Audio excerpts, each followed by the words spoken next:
Assalamualaikum warahmatullahi wabarakatuh. Kami dari kelompok 6 di sini akan menjelaskan materi kelompok kami mengenai revolusi industri 4.0 dan perubahan sistem pendidikan. Bersama saya Urfanela Tusadia dengan NIM 0602032055 dan rekan saya Aulia Putri Lestari dengan NIM 060103200004 dan Furica Hanum Sadi dengan NIM 0602032029. Adapun pembahasan kami yaitu mengenai munculnya revolusi industri 4.0, karakteristik revolusi industri 4.0, materi yang pertama yaitu mengenai munculnya revolusi industri 4.0 dan perubahan sistem pendidikan di era revolusi industri 4.0. Untuk lebih jelasnya, simak video pada istilah revolusi industri 4.0 muncul di negara Jerman tahun 2011 ketika diadakannya Hannover Fair.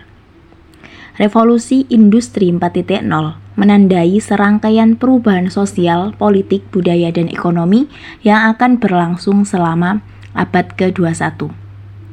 Perkembangan revolusi industri 4.0 ini dimulai pada tahun 2016 dengan ditandai adanya digital ekonomi, big data, IoT, robotik, cloud system yang semua aktivitasnya itu berbasis teknologi hingga sekarang. Revolusi industri 4.0 akan membangun ketersediaan perluasan teknologi digital hasil dari industri 3.0. Jadi revolusi industri 4.0 sebagian besar akan didorong oleh konvergensi inovasi digital, biologis, dan fisik.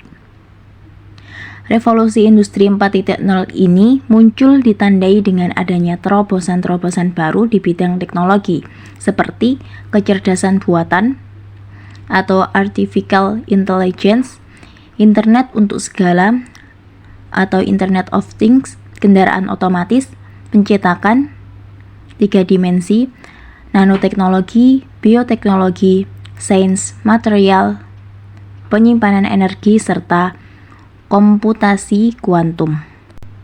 Selain itu, revolusi industri 4.0 dapat diartikan pula dengan era industri digital, di mana seluruh bagian yang terdapat di dalamnya saling berkolaborasi dan berkomunikasi secara real time di mana saja dan kapan saja dengan memanfaatkan IT guna menghasilkan inovasi baru atau optimasi lainnya yang lebih efektif dan efisien.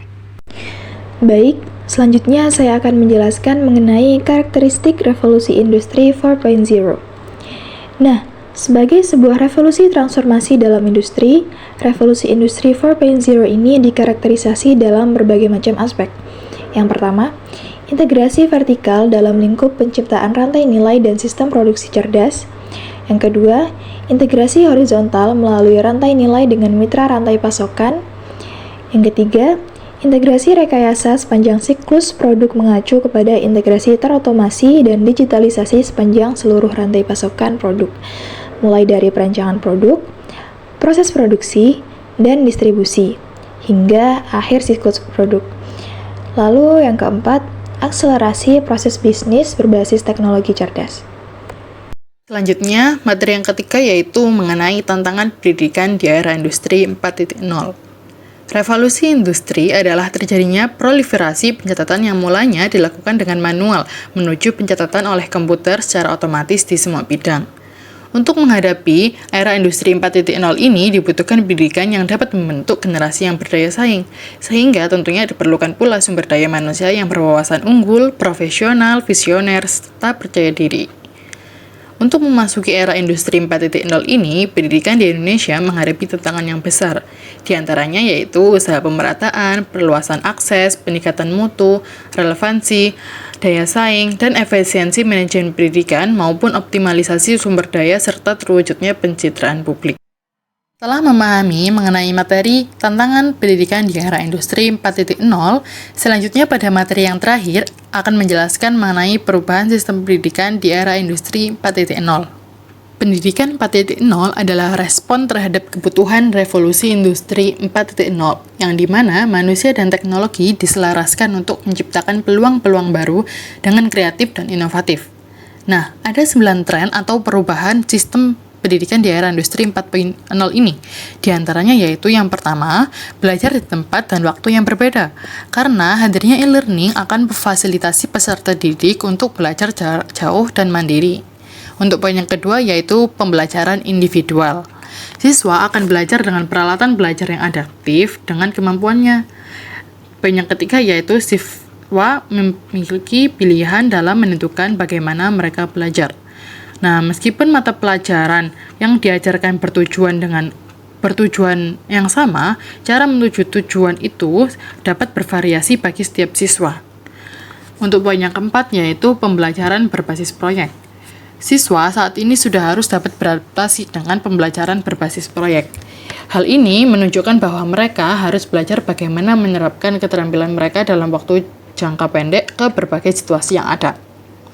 Materi yang kelima yaitu mengenai pengalaman lapangan. Untuk poin yang kelima yaitu mengenai pengalaman lapangan. Lembaga pendidikan akan memberikan lebih banyak kesempatan bagi siswa untuk memperoleh keterampilan dunia nyata yang mewakili pekerjaan mereka. Nah, pengalaman lapangan ini bisa digunakan atau dilakukan juga melalui kegiatan magang, kursus, latihan-latihan proyek, serta bimbingan dan proyek kolaborasi. Poin yang keenam yaitu interpretasi data. Perkembangan teknologi komputer pada akhirnya mengambil alih tugas-tugas analisis yang dilakukan secara manual atau matematik dan segera menangani setiap analisis statistik serta mendeskripsikan dan menganalisis dan memprediksi tren masa depan. Selanjutnya poin yang ketujuh yaitu penilaian beragam. Mengukur kemampuan siswa melalui penilaian konvensional seperti tanya jawab sudah tidak relevan lagi. Pengetahuan faktual siswa dapat dinilai selama proses pembelajaran dan penerapan pengetahuan dapat diuji saat siswa mengerjakan proyek mereka di lapangan. Selanjutnya poin yang ke-8 yaitu keterlibatan siswa. Keterlibatan siswa dalam menentukan materi pembelajaran atau kurikulum menjadi sangat penting. Karena pendapat siswa dapat dipertimbangkan dalam mendesain dan memperbarui kurikulum.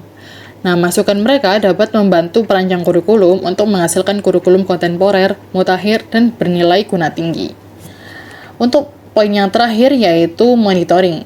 Pendampingan belajar siswa atau pemberian bimbingan kepada peserta didik menjadi sangat penting untuk membangun kemandirian belajar siswa. Pendampingan menjadi dasar bagi keberhasilan siswa, sehingga menuntut guru untuk menjadi fasilitator yang akan membimbing siswa menjadi proses belajar mereka. Baik, mungkin itu saja untuk materi yang akan kami jelaskan pada pertemuan atau video kali ini.